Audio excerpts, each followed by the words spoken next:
book haul time.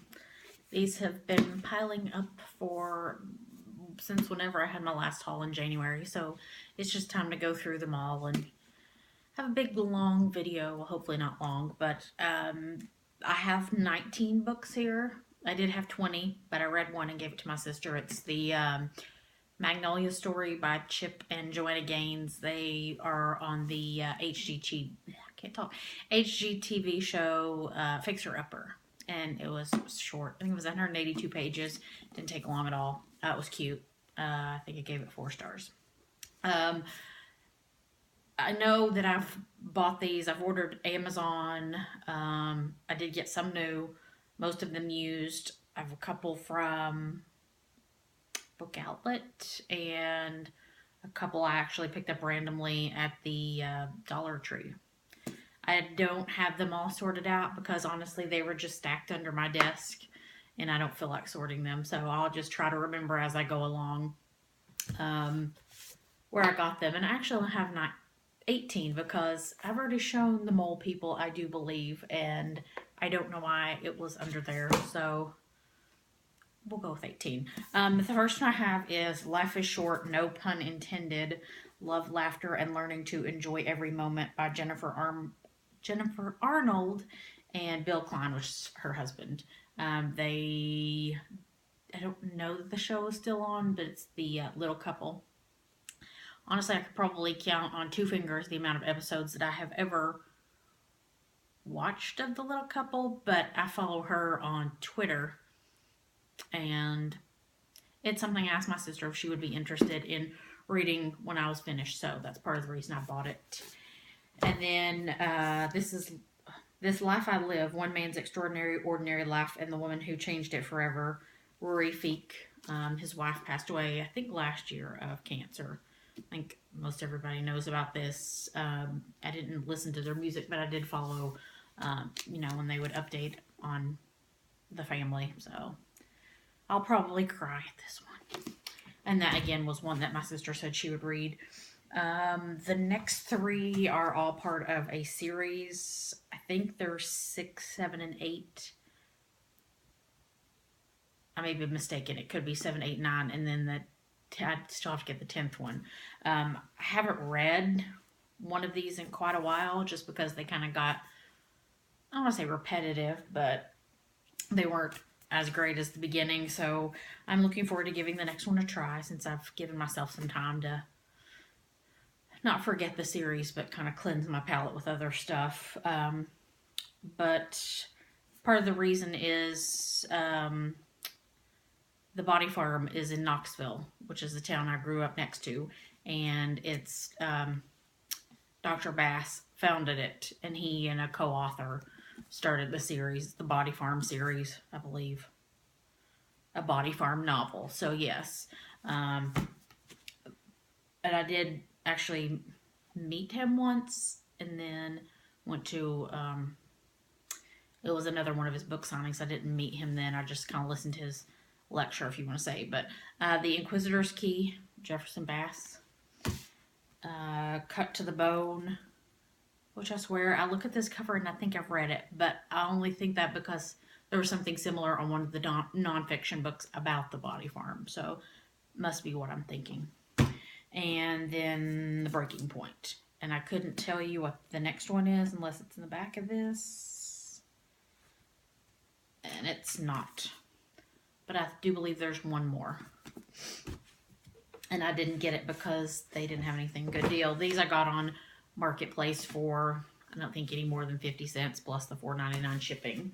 And I don't love these size paperbacks, but for cheap I don't care. Then we have this one I got from Amazon Marketplace. When the Astors Own New York, Blue Bloods and Grand Hotels in a Gilded Age by Justin Kaplan. And this one's tiny, short, less than 200 pages, so it shouldn't take long at all. 181. So, if you will notice, I think the majority bulk of this is nonfiction, which should come as no surprise. This one actually I did buy brand new as well. Where Am I Now? True Stories of Girlhood and Accidental Fame by Mara Wilson. She was actually Matilda, the movie Matilda, and the daughter in Mrs. Doubtfire, which I absolutely love that movie. I could watch it 50 times and it's still funny. So that. And this one, I got this one at the Dollar Tree. Center of the World, Jacqueline Sheehan. Couldn't tell you much about this. For $1, I figured I'd pick it up, even though it's fiction. I don't love fiction much anymore. This is Where I Leave You, Jonathan Tropper. I remember seeing previews for the movie. I didn't apparently know that it was a book, so I'm more inclined to read the book than actually sit down and watch the movie, although Tina Fey is in it, so that may change my mind. This one is from Amazon, After Long Silence, Helen Fremont. And this one is, she was raised Roman Catholic, only years later to find out that she was actually Jewish and her parents were Holocaust survivors, but they kept it a secret. So this one I probably will read sometime soon. Rest in Pieces, The Curious Fates of Famous Corpses by Beth Lovejoy. It's just a bunch of different facts on dead famous people, basically. And this one came from Book Outlet. It was Scratch and Dent, and it is pretty beat up, but I didn't pay much for it. And then this one is, I think, the last one I got from Amazon. No, well, that I bought new from Amazon, but it's Wait For Me by Caroline Leach. This one is young adult YA. There is a romance story part to it, but it's 1945 Scotland, and they have a German prisoner of war staying and working on their farm, and the daughter falls in love with him, which, you know, I'm sure everybody in the family doesn't want that to happen, obviously. But I saw this, funnily enough, on Steve Donahue's channel. He got an advanced copy and or a finished copy of it, and he is not one to read young adult or like young adult, but he said it is very good. So that persuaded me to go ahead and buy it, and I should probably get to it sometime soonish.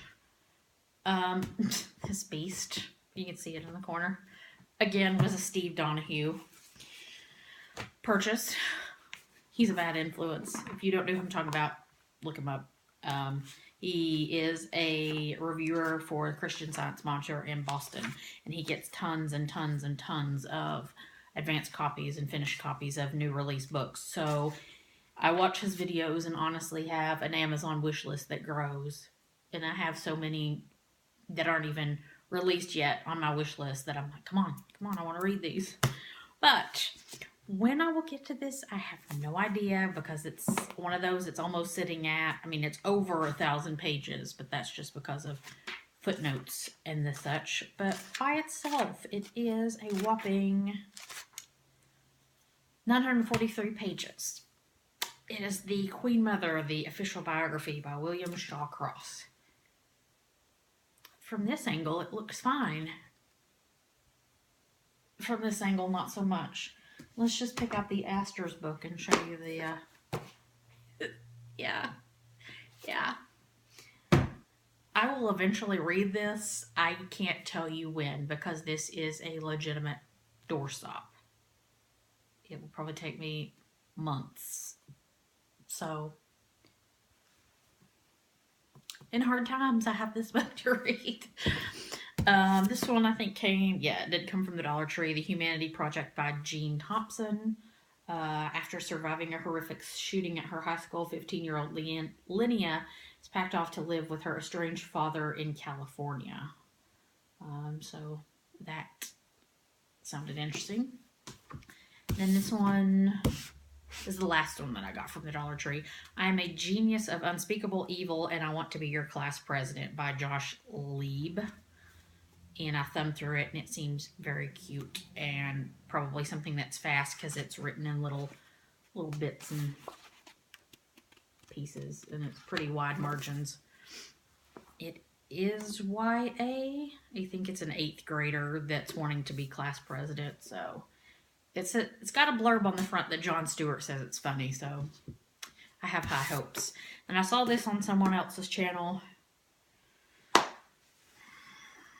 going to sit here and rack my brain on whose channel I saw it on. If you're watching this, tell me.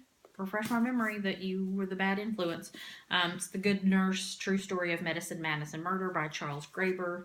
Basically a nurse that helps kill a bunch of his terminal patients. My best friend said that she read it and it was disturbing to say the least, so it should be good. And then these are last two I did get from Book Outlet. It seems like forever ago that I placed a Book Outlet order. Gumption by Nick Offerman. Relighting the Torch of Freedom with America's Gutsiest Troublemakers. I do have Paddle Your Own Canoe on ebook.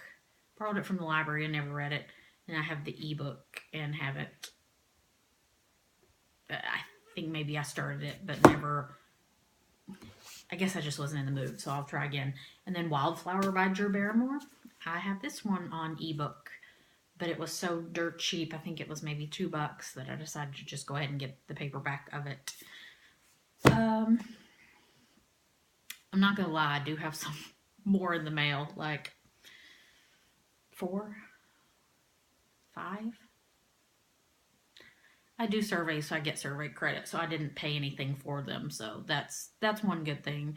I know Book Outlet is having a sale tomorrow. If you are interested, it is 15% off your total purchase, and then if your total is $40 or more, you get free shipping, which is a big deal.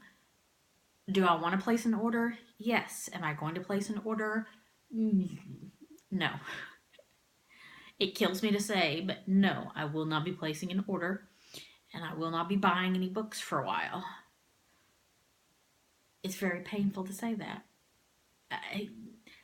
Knowing me and my channel and how long I've been around and me saying that, you can't really trust it. I am planning on going to Knoxville next week to visit, like a friend and I and my husband are going to go and have lunch or dinner, and the Good Used Bookstore is there. So I have $40 worth of trade credit, so we shall see. I mean, you all will get another probably in a couple weeks, just depending on how long it takes. You'll get another haul video of the 4 or 5 that are still in the mail coming to me, but like I said, I really want to place a Book Outlet order, but I was browsing and there wasn't really much of anything. Maybe 1 or 2, but not to justify me placing an order and having to pay shipping. So I'll be happy with these for now. Like I said, I did finish on Thursday night the Magnolia Story, and right now I'm trying to finish up The Girl with the Lower Back Tattoo by Amy Schumer, which is very disappointing. I was expecting it to be funny, but it's okay. It's just basically stories. It's nothing that's making me laugh out loud. So I told my husband earlier, I said, Amy Schumer and Anna Kendrick have been my 2 letdowns this year. I read Scrappy Little Nobody. I don't even remember if that's the title of it. Last month, I think. And it was like tedious to slog through, to get through. It's just like... And then I'm feeling that with the Amy Schumer book. And I'm to the point of no return that it's too far to turn back now. It's 332 pages, I believe. And I'm on I have about 110 pages left. So I might as well just go ahead and give it my all. I don't know what I'm going to start next. I guess I could do like a short video and let you know. If you want to, you can follow me on Instagram. I'll try to remember to leave the link below. I post book selfies there, so if you want to keep up with what I'm reading consistently, I will take pictures of myself with what I'm reading at the current moment. So that's that. I am done for now. I will probably see you guys in about 2 weeks. Bye.